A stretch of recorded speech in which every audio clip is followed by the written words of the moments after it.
नमस्कार, आप देख रहे हैं सियासत नगरी, जहां खबर नहीं सियासत की हर हलचल पर होती है गहरी नजर।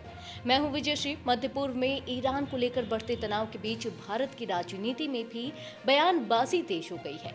भारतीय जनता पार्टी ने कांग्रेस पर गंभीर आरोप लगाते हुए कहा है कि विपक्ष चाहता है कि भारत बिना सोचे समझे ईरान का समर्थन करे।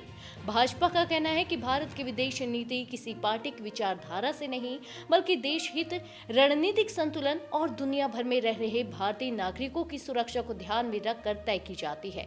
इसी मुद्दे को लेकर भाजपा और कांग्रेस के बीच अब सियासी टकराव भी खुलकर सामने आ गया है। भाजपा नेताओं ने कहा है कि मौजूदा अंतर्राष्ट्रीय हालात बेहद संवेदनशील है और ऐसे समय में भारत को सोच समझकर कदम उठाने की जरूरत है। लेकिन कांग्रेस का रुख जिम्मेदार नहीं दिख रहा। आखिर क्या है भाजपा के आरोप और क्या कहा पार्टी के नेताओं ने, देखिए हमारी यह रिपोर्ट। भाजपा के आईटी सेल प्रमुख अमित मालवीय ने सोशल मीडिया प्लेटफॉर्म एक्स पर पोस्ट करते हुए कांग्रेस पर निशाना साधा।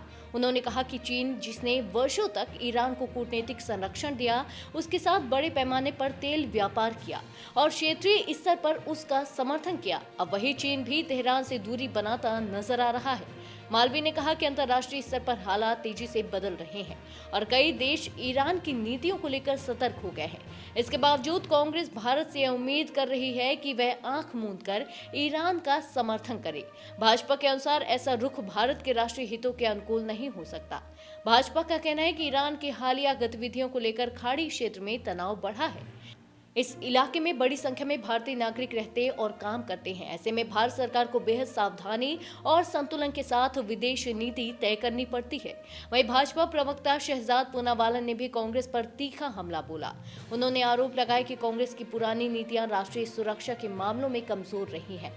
पूनावाला ने साल 2010 के दंतेवाड़ा नक्सल हमले का जिक्र करते हुए कहा कि उस समय 76 सीआरपीएफ जवान शहीद हुए थे। पूनावाला के मुताबिक उस घटना के बाद तत्कालीन प्रधानमंत्री मनमोहन सिंह के कार्यकाल में कैबिनेट सचिव की ओर से एक पत्र जारी किया गया था, जिसमें केंद्रीय मंत्रियों को माओवादी मुद्दे पर सार्वजनिक टिप्पणी करने से रोकने की बात कही गई थी। भाजपा का आरोप है कि उस समय कांग्रेस सरकार ने नक्सलवाद के मुद्दे पर सख्त रुख अपनाने के बजाय अपने ही मंत्रियों की आवाज दबाने की कोशिश की। भाजपा नेताओं का कहना है कि कांग्रेस की राजनीति हमेशा से वोट बैंक को ध्यान में रखकर की गई है और यही वजह है कि राष्ट्रीय सुरक्षा जैसे मुद्दों पर भी वह स्पष्ट और मजबूत रुख नहीं ले पाती।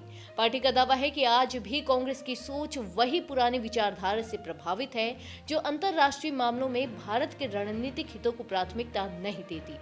भाजपा ने यह भी कहा कि भारत की विदेश नीति किसी दबाव में नहीं, बल्कि पूरी तरह राष्ट्रीय हित, वैश्विक संतुलन और भारतीय नागरिकों की सुरक्षा को ध्यान में रखकर बनाई जाती है।